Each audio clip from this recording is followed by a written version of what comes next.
Hi James, thank you for sitting down with me. You've been a client of ours for 6 years now this month. Yes. Tell me a little bit about M Survey and what you do. So Surveys, I'm a chartered building surveyor, and Survey is a chartered building surveying practice.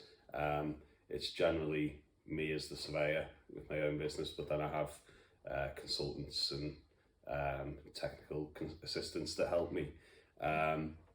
And then predominantly the work I do is residential building surveying, so house surveys for people buying houses, which I think it's the most enjoyable part of surveying because everybody wants to look around people's houses. It's like location, or grand designs. People love it, and I love that side of it. But the flip side is you're also dealing with people who are very emotional at times. Because it's the biggest thing in their life. House moves tend to go in hand with like births, deaths, marriages, and relocation with work and that kind of thing. So people have often got a lot going on. Yeah. And I've done other types of surveying in the past, but we don't tend to do much commercial now. And then in the early years of my business, we did a lot of architectural work as well. But that's very difficult to be profitable unless you're doing massive schemes. If you're just doing residential, self-builds and extensions, it's very difficult for people to understand how much it's going to cost for you to do a good job for the time involved. So these days it's basically mostly house surveys, and they go from a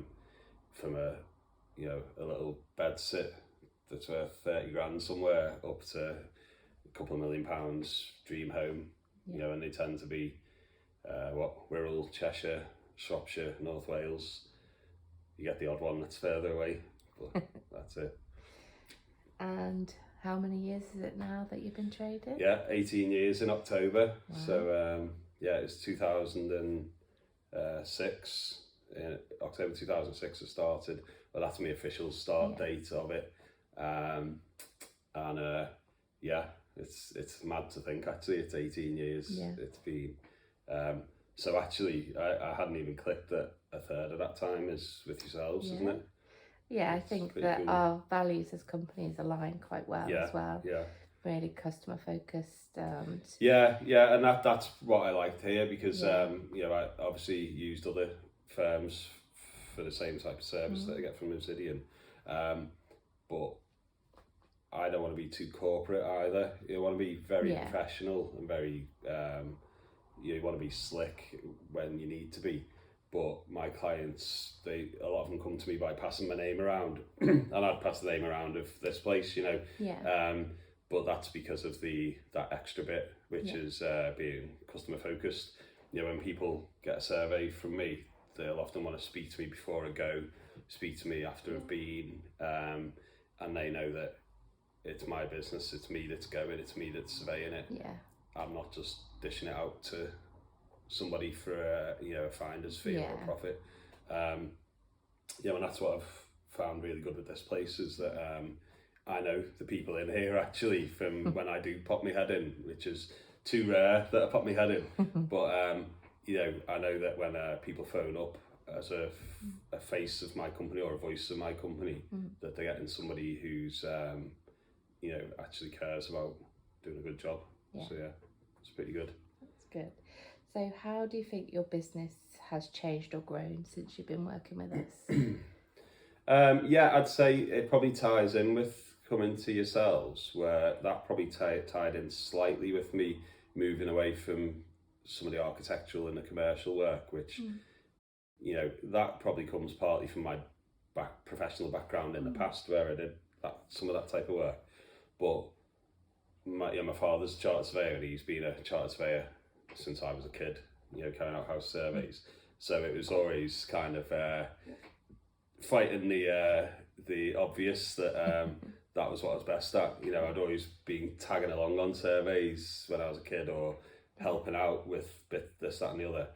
So, and then with the way the housing market changed, if you think you're looking at the last 6 years, the residential housing market's been, so busy and time consuming. Those COVID years as well. That I've really focused my business on just being very much residential house surveys and not trying to be jack of all trades, trying to be, really want to be the best at house surveys.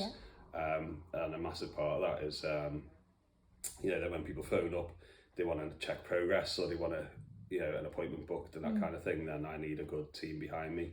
And I think in the current, HR environment, it makes a hell of a lot more sense to be doing what I do with yourselves than to be, directly employing somebody who would have to have a sideways aspect to their job to justify it, because sometimes they need to be flat out doing the admin, booking appointments and that kind of thing, but then other times you'd be trying to find things for them to do. So it would only work if they were like training to be a surveyor or something like that.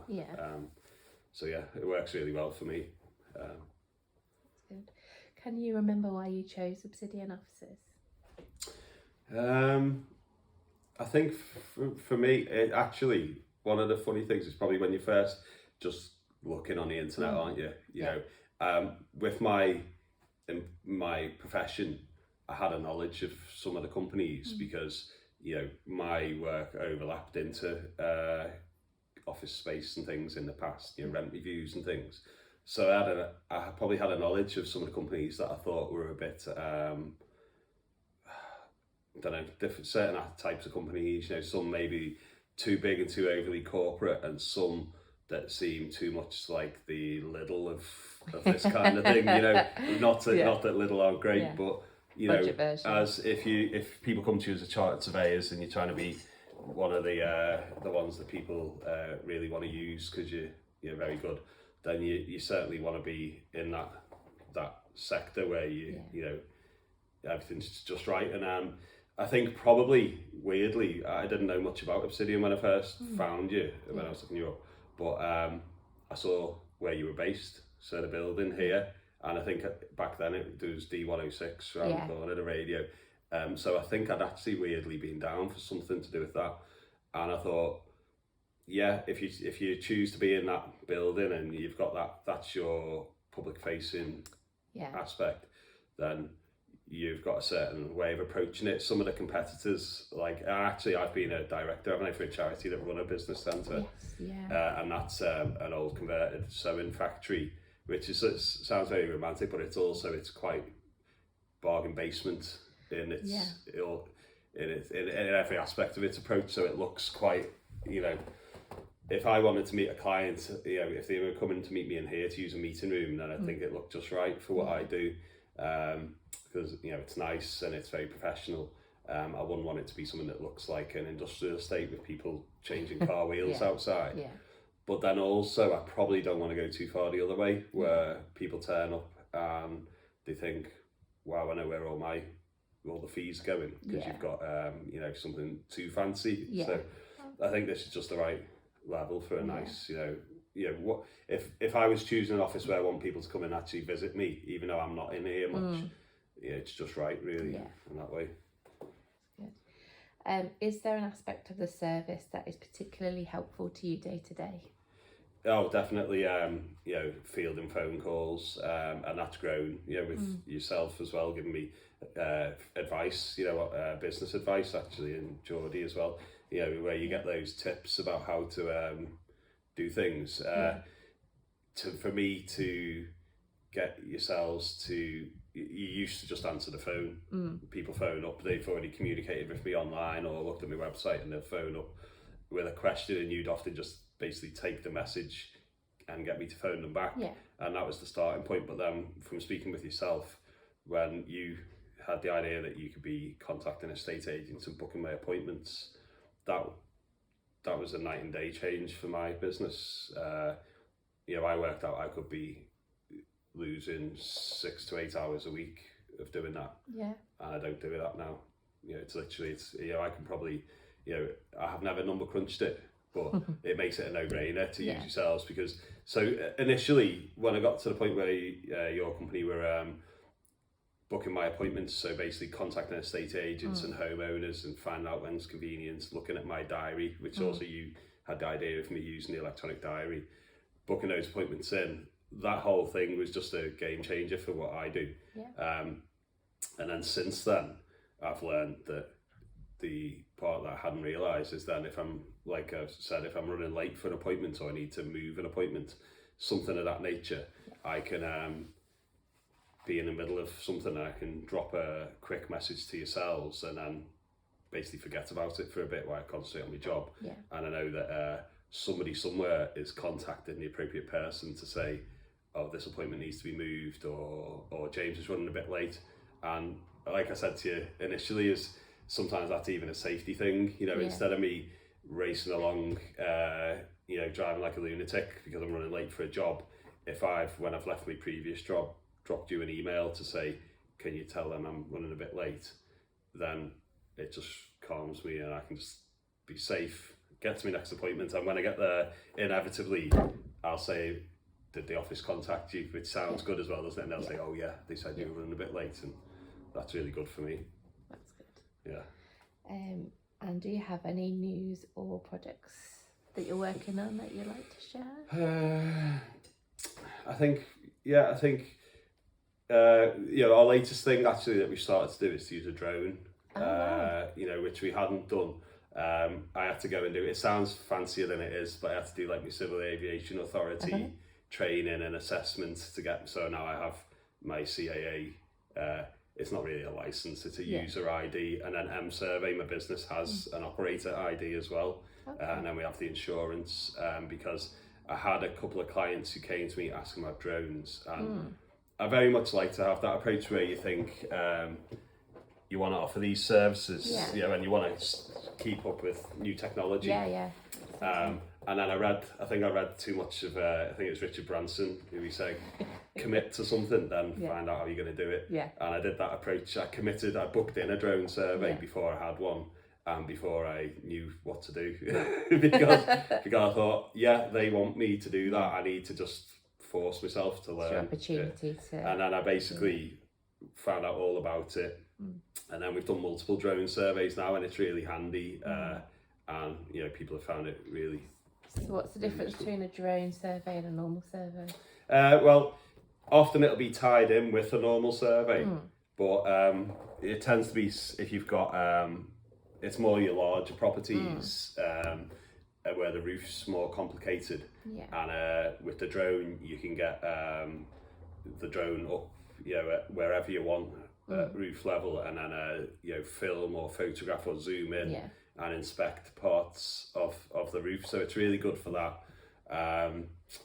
You have to be careful about when you do it and where you do it. There's rules about that. But I found it really good. I did do one in Ellesmere, which is well known for all the nice RSPB bird life. So it was completely fine to use the drone there, but I ended up like, there were just birds circling it and trying to attack it. So I did the drone survey, didn't last for long. But it's been really good because also I don't tend to like upsell my clients, but if you can have add-on things, you know, some people just want as much of everything they can have in terms of the inspection. So now I can say, if somebody went and tried to get a drone survey independently, they'd spend, you know, 150 to 400 pounds, depending on what it was. Whereas I can be carrying out one of my normal building surveys, whatever level it is, normally a level 3, and then I can say for 75 pounds or so, because I'm already there, they can add on a drone survey. So that's something I'll probably grow as well. I'm getting better at flying it. I've only crashed it about 4 times so far.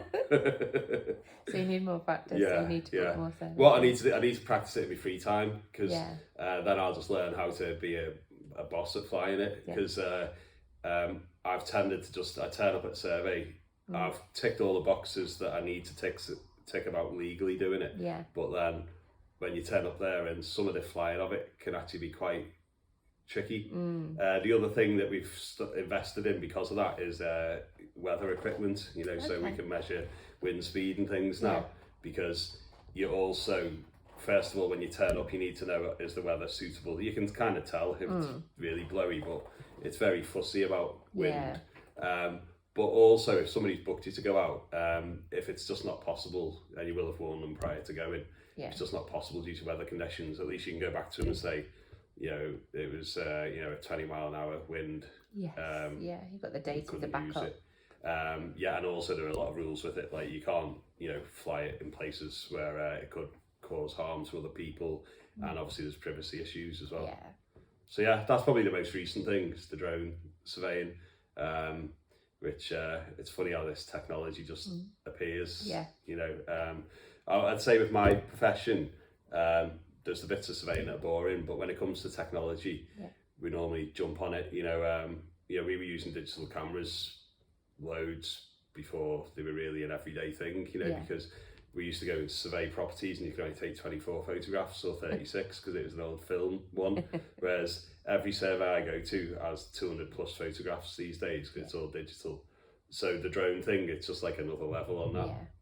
Oh, and then we also recently started to use an endoscope, because we had a couple of properties where people needed very specific things, looking at, where you had to get permission to put holes in ceilings, for example, and then you get the endoscope in and film that. So all that stuff is and they're sort of things where I want to expand my website to show that we do those things, and that kind of does tie in with everything that you do here, because anybody who goes to my website looking at those things, the next place they're likely to actually contact is here, because they'll phone here. So and also I suppose it gives yourselves a resource if somebody was asking you about something.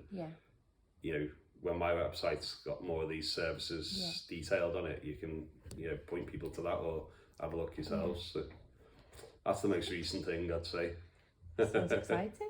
No, it's good. To be honest, it's good fun to use it.